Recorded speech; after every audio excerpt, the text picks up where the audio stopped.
전 부인까지 하는 거는 뭐 편인적이다는 표현도 있었습니다만 사실은 이 정치 도의상 있을 수도 없는 이야기인데 그것보다도 저는 더 문제의식을 느낀 게 그 아들 문제 지난주에 막 정점화시켰잖아요. 네. 아니 재산에 2억 분인 사람이 왜 아들을 미국에 유학 보냈냐? 유학 보냈냐. 아니 이 사람들이 사고방식 자체가 틀림먹은 거예요. 그럼 집안에 이제 재산이 작으면 미국에 유학 갈 수 없습니까? 미국 가가지고 공부해서 장학금도 받을 수도 있는 것이고 아르바이트 해서 어렵게 할 수도 있는 것이고 대한민국이 이만큼 발전한 것이 다 어렵지만 그래도 유학 갈 사람 유학 가고 또 한국에서도 어렵게 고학하고 그래가지고 공부해서 또 전문성하고 기술 그 다 배워서 이만큼 일구어낸 거 아닙니까?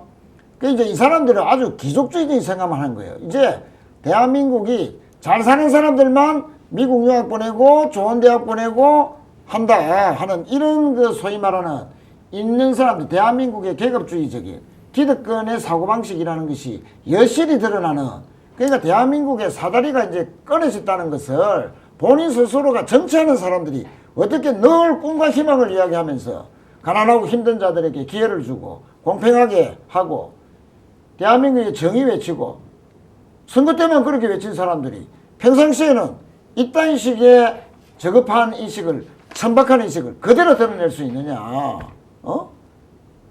나는 뭐 이 부분에 대해서 너무 붕괴를 했습니다. 나명자님께서 민주당은요 이번에도 이 총리 후보자 지키지 못하면 정말 가만히 있지 않겠습니다. 그동안에 지키지 못하고 정말 힘들게 만든 사람이 얼마나 많습니까? 저 악마들로부터 이번에 꼭 지켜주시기 바랍니다.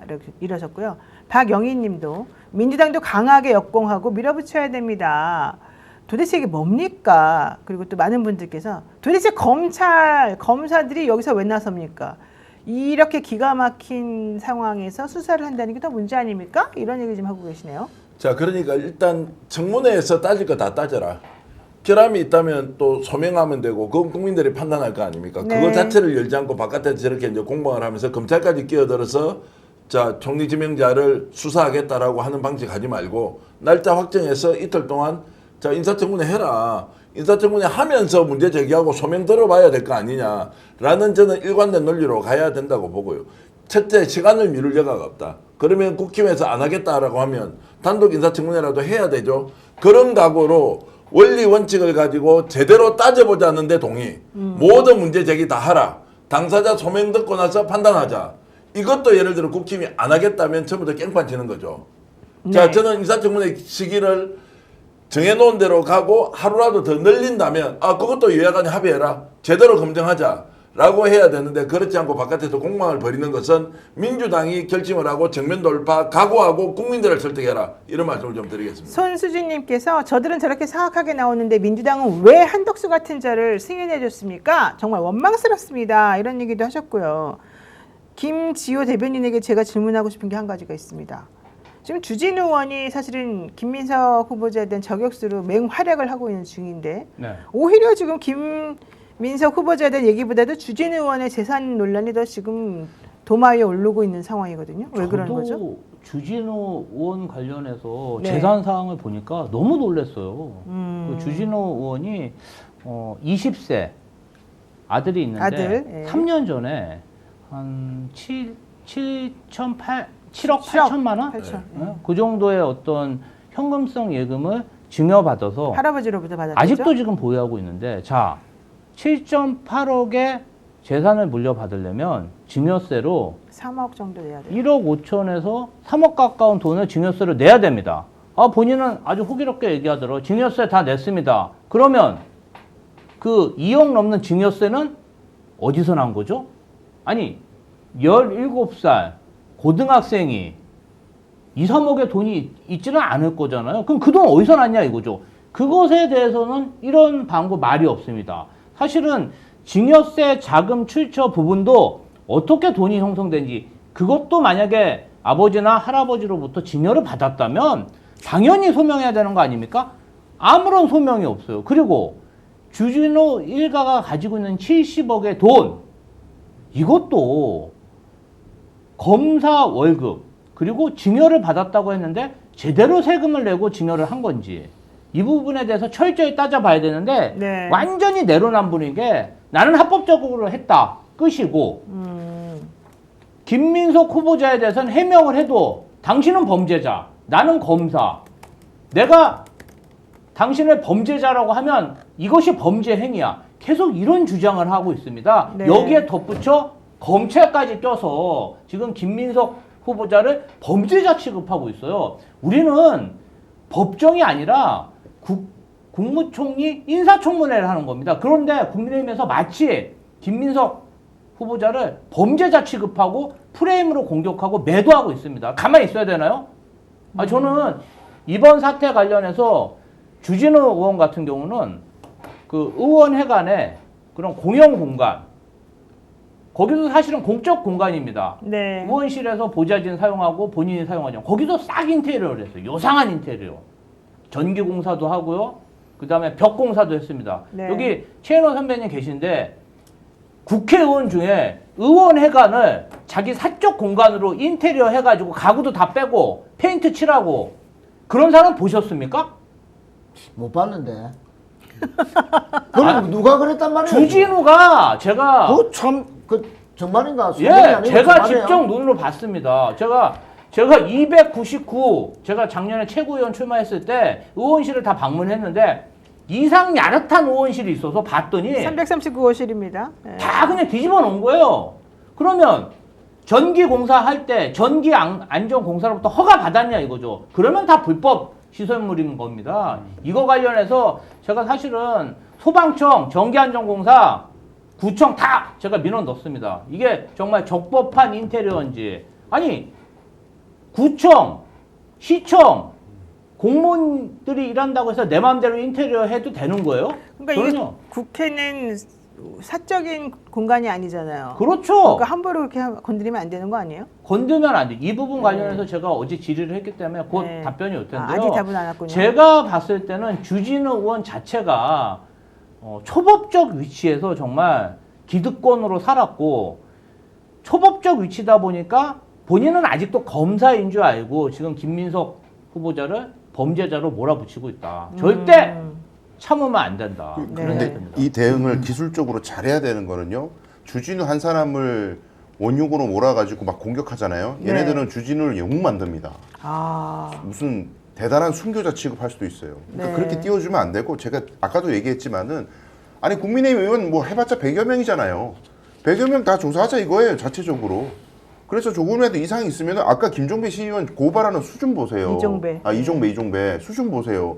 그럴 가능성이 있다. 이 끝이에요. 고발장 내용이. 가능성 있는 사람 다 고발하자고 싹 다. 다 평평한 선에서 조사받자고. 심지어는 국민의힘 의원 한 사람이 지금 총리에 지명됐다고 생각하고 후보자에 가정을 하고 청문회 준비하듯이 한번 싹 털자고요. 아니 근데 이종배라는 사람은 도대체 뭡니까? 맨날 하라는 시의 일은 안 하고 맨날 국민의힘의 하청 고발인처럼 모든 것을 다 고발하고 모든 것을 다 무슨 서울시는 지금 뭐 그렇게 한가하고 뭐 따지고 시의원들 할 일이 없어요. 서울시는 또 자기네 세금 중에서 5천만 원을 빼가지고 뭐 놀러 갔다 왔다 이것도 아니, 지금 의혹이 근데 나오는데요. 그 청문회 하면요 또 저녁에 네. 아마 그 국민의힘이 폭망할 일이 하나 있는데 네. 청와대학에 석사 받은 거 청와대, 예. 청와대요.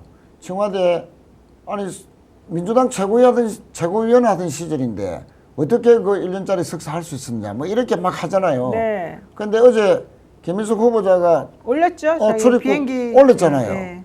그럼 석사 자격증 내놓을 거 아닙니까?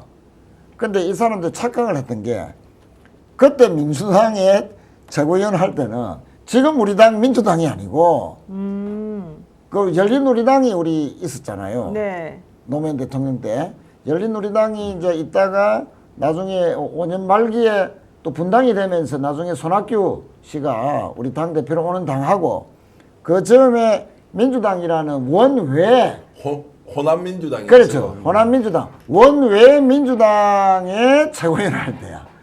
그러니까 물론 최고위원이라는 게 뭐 좀 공부도 하겠지만 시간적으로는 충분하게 아니 요 김포공항에서 베이징까지 1시간 40분이면 가잖아요. 네네. 그날 가서 저녁에 공부하고 그 다음 날 수업 받고 또 올 수 있습니다. 1박 2일로도. 그런 어제 출입국 기록이 다 나왔어요. 아. 그런데 이 사람들이 기본적인 팩트조차도 확인 안 하고 그냥 민주당 최고위원 했다니까 지금처럼 월, 수, 금 아침 9시부터 8시부터 11시까지 회의를 하는 그런 지금 민주당인 줄 착각하고 또 헛다리 짚었다. 네. 예. 이것저것 안 따지는 것 같아요. 문제 제기하면은 41% 그냥 마구잡이입니다, 지지를 마구잡이. 41% 지지해줬던 사람들이 좋아할 것이다. 이제 이런 것이고 여전히 관망하는 사람들이 이 집단이 도덕적으로 완전히 정말로 수준 이하다라는 것들을 계속 강조하면 거기에서 반응이 오니까 이제 쉽게 얘기하면 반복적으로 이렇게 공격하는데 저는 일정도 그러면 증인 채택 안 하지 않습니까? 24일, 25일 하잖아요. 네. 그럼 그대로 강행하고 그냥 증인하지 없이 그냥 하죠. 없이 그냥 해야 네. 되죠. 네. 그럼 뭐 여기에 대해서는 자고 오면 할 게 없습니다. 일단 나라가 가야 될 길이 급하고 다만 문제 제기됐던 거는 그날 지명자가 충분히 설명할 거 아니고 거기에 대해서는 국민들이 판단할 것이고 그런데 그 전에 지금 하고 있는 이제 공격의 내용이나 행태로 보면 솔직히 말씀드리면 주진희 의원하고 비교하는 것도 사실 기분 나빠. 안 맞죠. 자존심이 상해요. 모독적이죠. 예, 예. 예. 너희들은 그랬기 때문에 이쪽하고 비교가 안 된다는 것이 아니라 이쪽은 이쪽대로 저는 떼놓고 해야 되지. 이재명 정부를 전 정부하고 평가하는 것은 그렇게 비교하는 걸 좋아하는 사람은 하지만 저는 아예 완전히 다르다라는 관점에서 그냥 갈 길 가는 것이 맞다라고 저는 조언을 드리겠습니다. 네, 이종배 국민의힘 서울시의원이 김 총리 후보자를 뇌물수수, 정치자금법 위반 등의 혐의로 고발을 했고요. 검찰은 전광석화처럼 이 사건을 서울중앙지검 형사 1부에 배당했습니다. 아마도 검찰이 한번 해보자. 정면으로 니네들이 우리를 괴롭히니까 우리도 한번 꽥 해보자.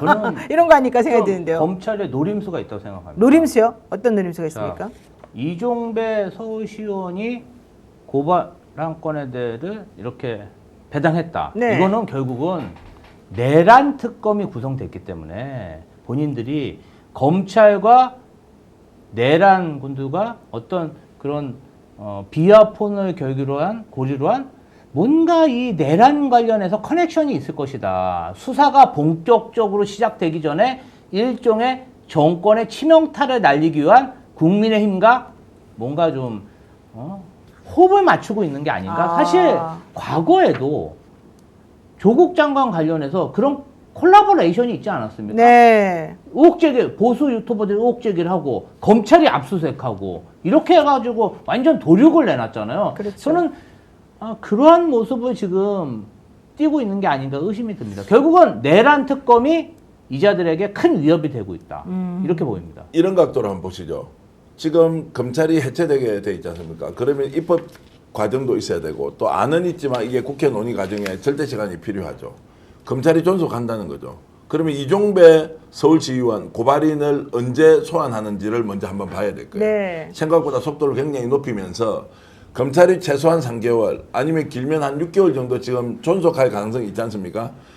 이때 이 건을 가지고 전격적으로 수사해서 조치를 하겠다라는 계산이 써 있을 겁니다.